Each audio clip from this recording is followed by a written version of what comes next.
All right, we're gonna start putting the drums together. Start with the direct drum. So I'll flip it over, and I'm gonna install the one-way clutch for the intermediate.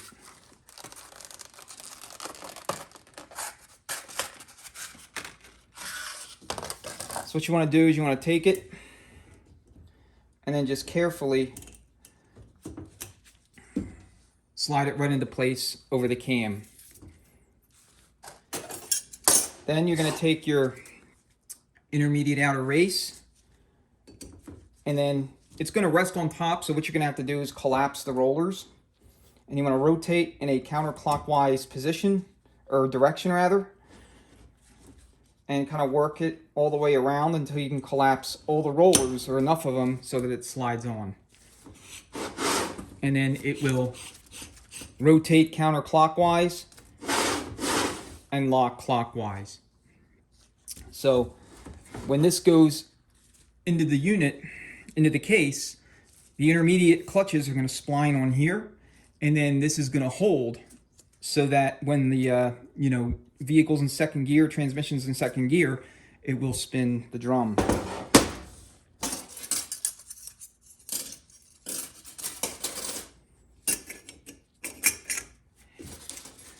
All right, and then as I mentioned earlier, we're going to use the spiral lock ring.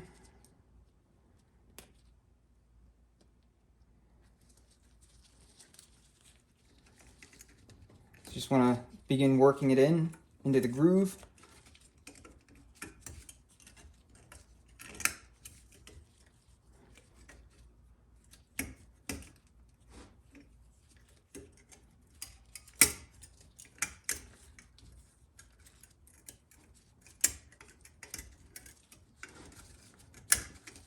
And it sometimes will come out on you, so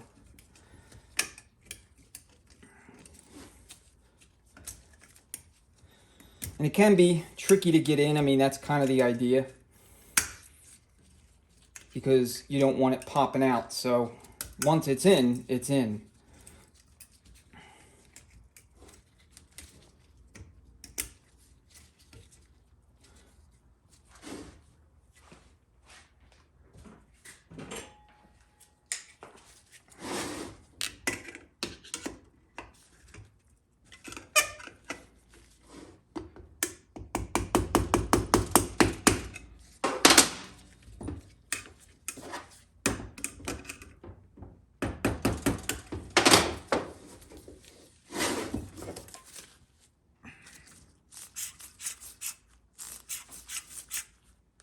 Okay. All right, this we'll just put to the side. Don't need it.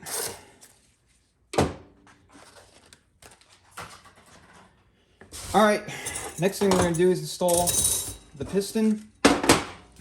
As I mentioned earlier, we have our new wider bushing installed.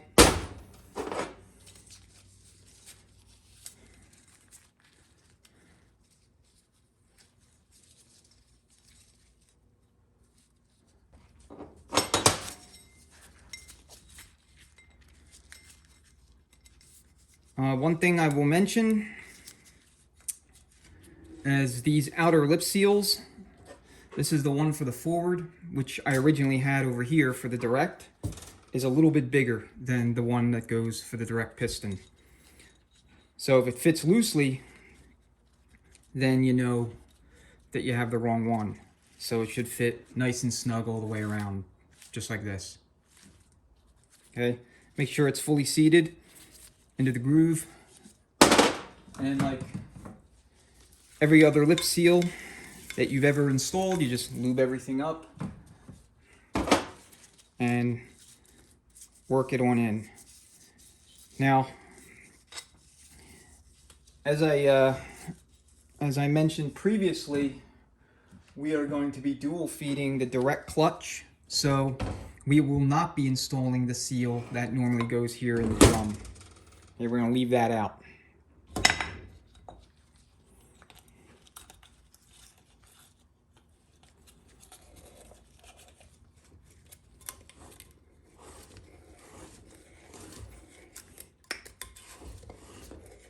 I'll point out one other thing. if this was if this was going into a vehicle that was going to regularly see 5,500 plus RPMs, i.e. full race or similar application, what you'll want to do is drill a small bleed hole somewhere down here along the perimeter, but on this side of the sealing surface. The lip seal about 55 to 65 thousandths of an inch, so that all of the fluid that kind of pools under here, under RPM, can have an opportunity to vent, so that you don't get centrifugal apply at those higher RPMs when you're driving through first and second gear. If you don't do that, and the frictions start applying out of schedule, then they'll burn up pretty much in short order. The other thing you'll want to do is you'll want to install a set of high rate return springs in the spring assembly here. I mean, we're going to run the stock spring assembly for now, but if you're going to be in that kind of high RPM regime and you're drilling the bleed hole, you're definitely going to need the high rate return springs. So between those two measures, we'll mitigate the risk of centrifugal apply to acceptable levels, so that it's highly unlikely that your transmission will have that problem even at those really high RPMs. So just want to point that out, and that's true not of just this transmission. That's generally true of any of these any of these transmissions with direct drums as such.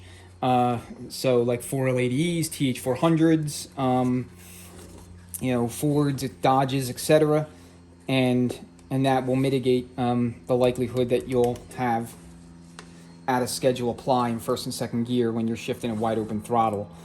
For 4L60Es and 700R4s, they have a bleed hole that's removable. It's like a little bleeder ball, and Transgo makes a kit that comes with the high rate return springs, as well as a different bleeder valve that does the same thing.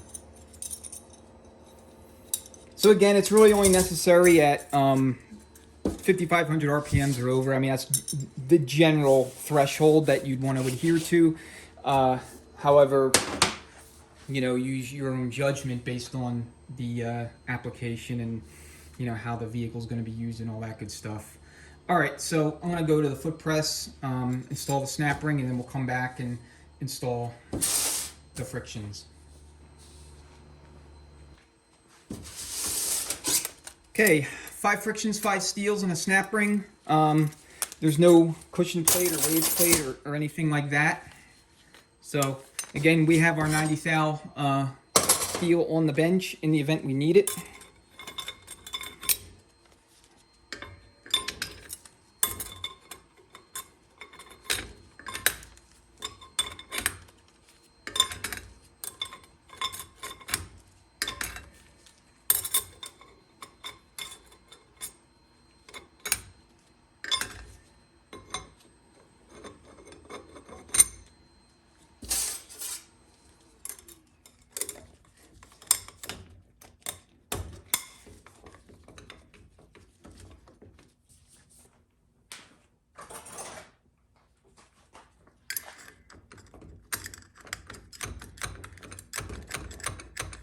All right, this looks about right. Excuse me, we're gonna measure it with a dial indicator once we have the pump assembled, but generally speaking, you want 10 thousandths of clearance per friction disc in a clutch pack where the plates are roughly this sized.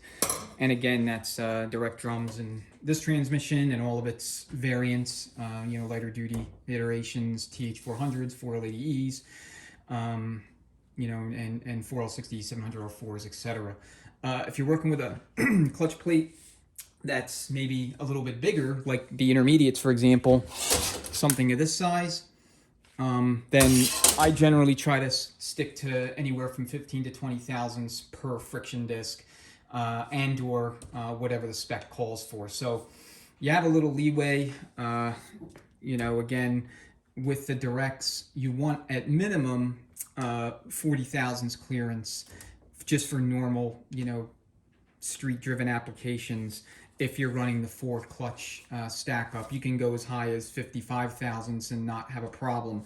Likewise, if you're running a 5-clutch deal, you want to have a minimum, ideally, of 50 thou.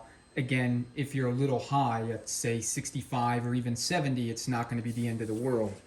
So we'll see how this shakes out. So that's a direct drum. So now we'll move on to the forward. And I'm actually going to get the foot press over here so that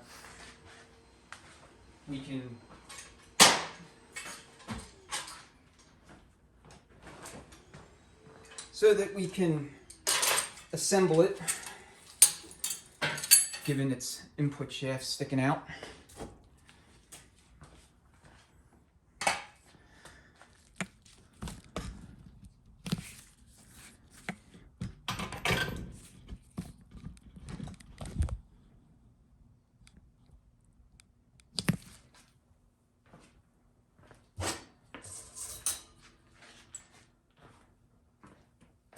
All right, as far as the ply pistons go, again, exact same deal. You want your lip seals fully installed into the groove, and you, of course, want the lip sealing surface itself facing the direction of apply. So apply fluid's going to come this way. This is going to push against the seal, which again seals against the surface and seals off that clutch circuit.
Let's see if I can pull this off with the camera and tripod here in the way.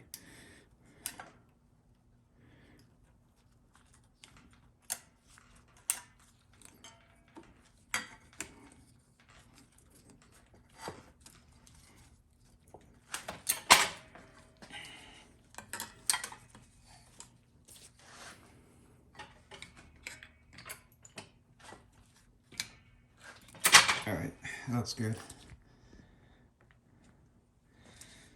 So like all these, you want to make sure that you have good engagement all the way around, and that the locking tabs are all, you know, or I should say the snap ring is engaged, the locking tabs. With this one, I think I'm gonna move this over. This is kind of what you don't want. You really don't want the two ends on either side of one of the retention tabs. So you want all 4 points of contact to prevent you know, anything from, you know, popping out on you.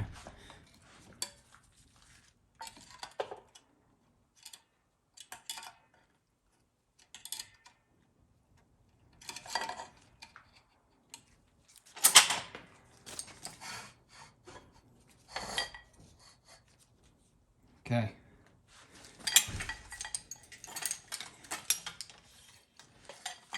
All right, that should be good.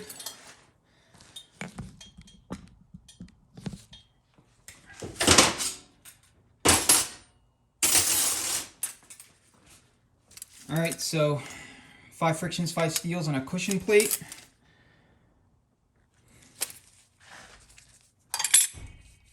Your cushion plate goes in, and then your first steel, and then friction steel until you run out of them.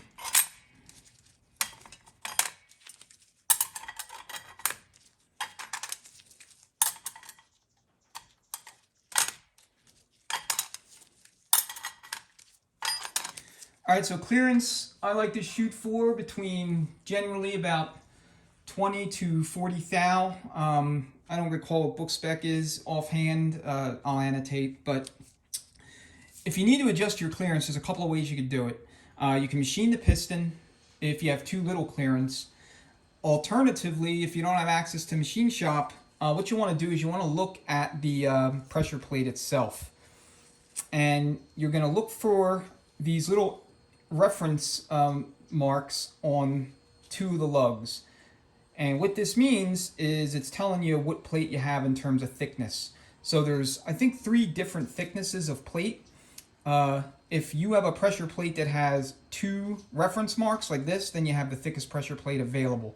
And I want to say it's between 305 and 315 thousandths.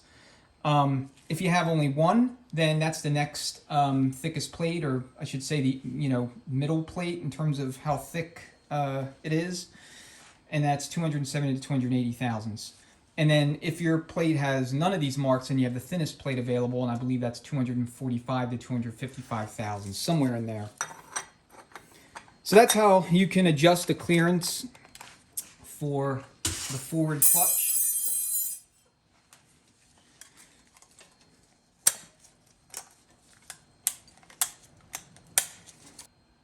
All right, 2 drums are assembled. Next thing we're going to do is a what's called a Hasty endplay check. So I'll set up the case, and then we'll install the drums into the case and the stator pump cover assembly with the pump to case gasket along with the bearing.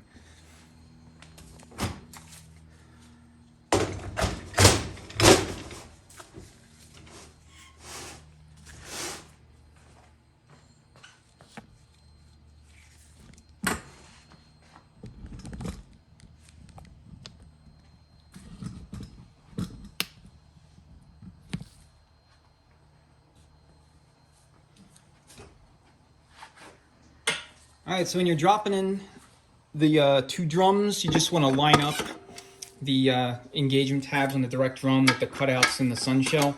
Right? You know, it's obvious. And then just work your way over, so that you can spline in all the frictions and steels.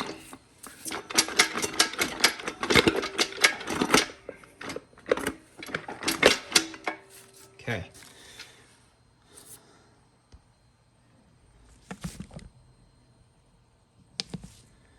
All right, I'm not sure how well you could see it, but if you're looking right here, you can see that the direct drum is properly engaged onto the sun shell. So now the next thing you're going to do is take your pump, the stator pump cover assembly, and your pump gasket. Just drop your pump gasket in.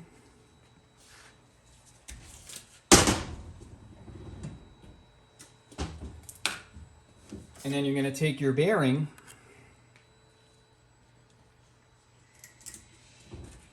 install it onto its location here on the stator, and then you're going to just drop it in.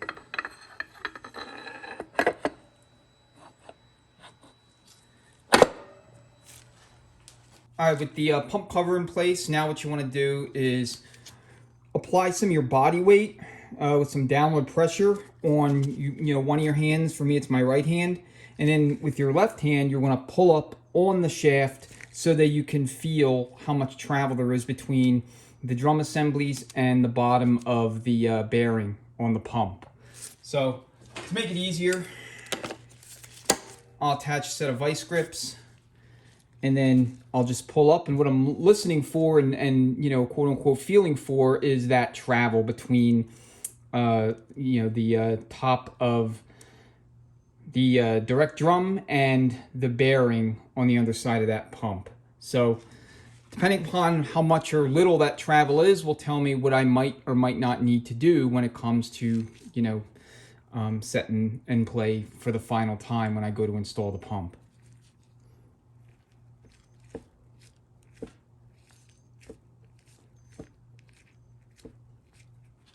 Okay, that feels to me like about 30 thousandths or so. You're not going to be able to feel, or it'll be really, really challenging to feel anything less than about 12 thousandths. 15 thousandths, generally speaking, is the threshold where I can feel, and